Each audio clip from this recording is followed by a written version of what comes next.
E hoje, nosso Fazendo as Contas, nós vamos conversar com o Fernando Bergalo, que é diretor de câmbio da FB Capital. Fernando, muito bom dia, tudo bem? Muito bom dia. Fernando, o que dá para projetar no que diz respeito à cotação do dólar em 2018? É claro que é uma notícia ou informação que vale muito dinheiro para quem está precisando viajar, por exemplo, ou que tem conta para pagar no cartão de crédito em dólar. O que você acha? A gente vai ter um dólar subindo ou abaixando em 2018? Sem dúvida, é a famosa pergunta de $1 milhão. Todo mundo no mínimo. Essa é a resposta. Então, olha, hoje a gente tem um cenário relativamente complexo hoje, né? Porque a gente tem, de um lado, questões que pressionam a cotação da moeda, né? E que, em tese, podem elevar a cotação do dólar, como a incerteza política, a dificuldade do governo em aprovar, né, a reforma da Previdência, enfim. E a gente tem, em outro fronte, no fronte internacional, um movimento global de queda do dólar, né? Então você tem um cenário paradoxal, né, e que, portanto, não tem uma direção clara, né? O que a gente entende aqui é que o câmbio abaixo de 3,20 ele traz um momento oportuno, né, para quem tem que quitar alguma dívida em dólar. Né? Sim, então, neste momento eu estou meio desatualizado. Quanto é que está dando a cotação? Né? Olha, o câmbio comercial nesse momento, que é a referência para a formação de preço no mercado, está em 3,21, depois de ter atingido uma mínima de 3,19 aí. Ontem, né, recentemente. Então está no momento bom para comprar para quem vai fazer uma viagem, por exemplo, no meio do ano. Essa é a hora.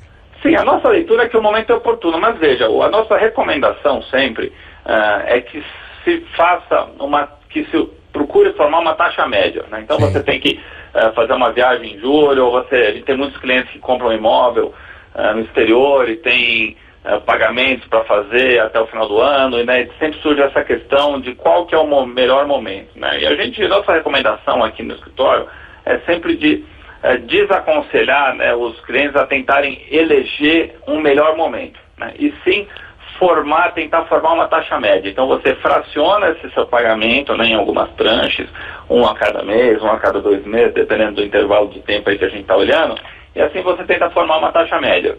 Por que isso? Porque o câmbio, veja, embora a nossa leitura é que hoje ele esteja depreciado ou esteja barato, ele pode cair mais? Pode cair. Então, veja, é muito difícil você tentar eleger esse melhor momento. Tá? A recomendação é sempre que se busque formar uma taxa média, embora, né, eu ratifique que a nossa opinião é de que hoje ele está barato.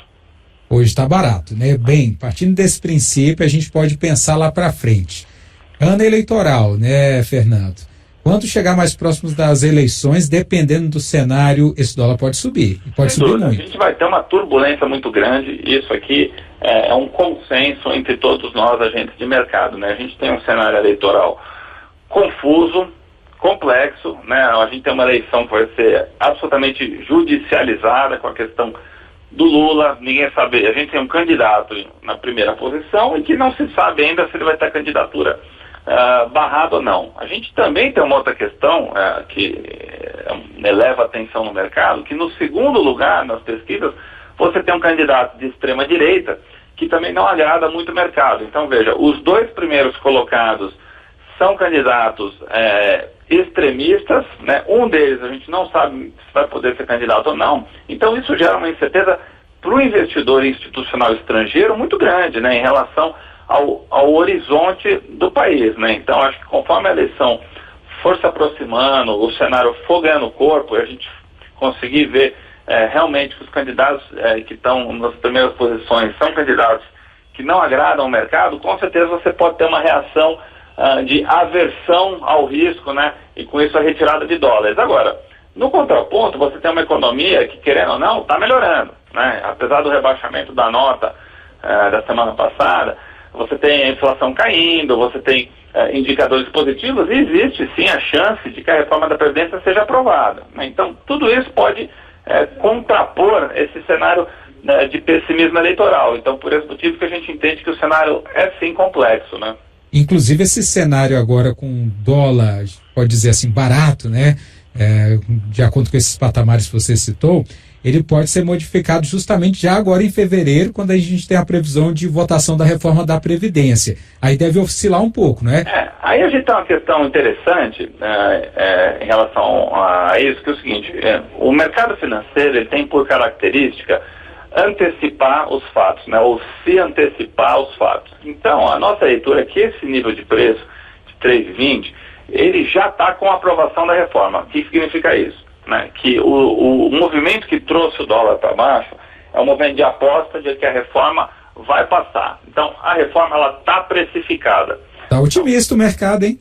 Oi? Está bem otimista o mercado, então, viu? Assim, porque o governo Temer está se empenhando muito, a gente tem um ministro da Fazenda que faz também uma articulação política. Então, assim, o mercado se antecipou e, lógico que a reforma sendo de fato aprovada, você tem ainda um ajuste, né? Então, pode cair um pouquinho mais. Mas o grande estrago vai ser se a reforma não for aprovada, né, e ficar aí para 2019, ou sabe Deus está quando. Nesse cenário, essas posições otimistas vão todas se desmontar, e aí eu não duvido que o dólar passe 3,40, 3,50, volte a um patamar aí estratosférico, né?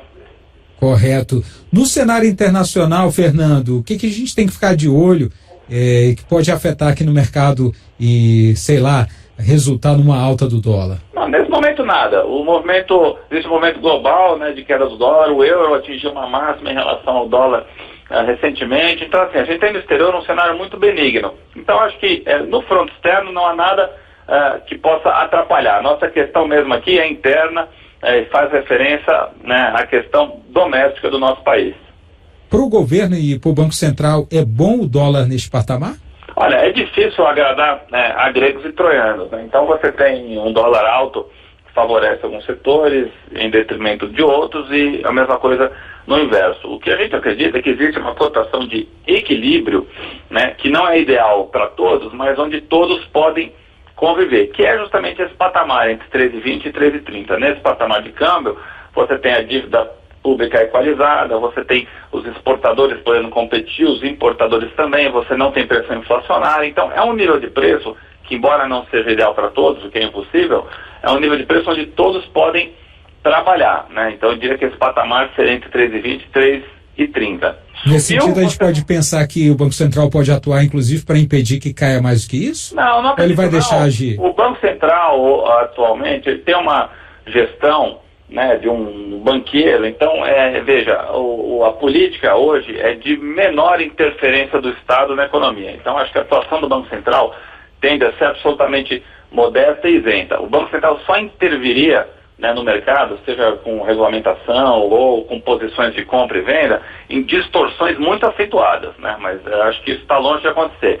No cenário atual, a tendência é que o Banco Central permaneça sem uma atuação incisiva e sem querer pesar a mão aí na cotação de algum ativo, né? Resumindo, então, se alguém precisa aqui comprar dólar, né, ou para uma viagem, ou para quitar uma dívida de uma compra feita no exterior, tem que fazer essa compra do dólar talvez antes do primeiro semestre, Fernando, porque depois, chegando a eleição, aí o cenário vai ficar muito incerto. Sim, sem dúvida. A gente tem recomendado aqui diariamente aos clientes que façam uma posição agora, né, que ele está relativamente barato, como eu disse, ele tem caído bastante, atingiu a mínima aí dos últimos 3 meses, o que é um fato relevante. Então a nossa orientação é que se tome uma posição agora, mas não tudo, né, que você se traga agora nesse nível de preço atual e deixe um saldo aí de 50% para você fracionar, né, em 2, 3 tranches e compor esse valor total até agosto, né? Essa seria a nossa recomendação aqui, tem sido a nossa recomendação para todos os nossos clientes que nos procuram diariamente. Muito bom. Eu queria agradecer aqui a participação do Fernando Bergalo, que é diretor de câmbio da FB Capital. Fernando, bom trabalho, hein? Um abraço. Muito obrigado, um abraço, boa semana a todos. 11h21.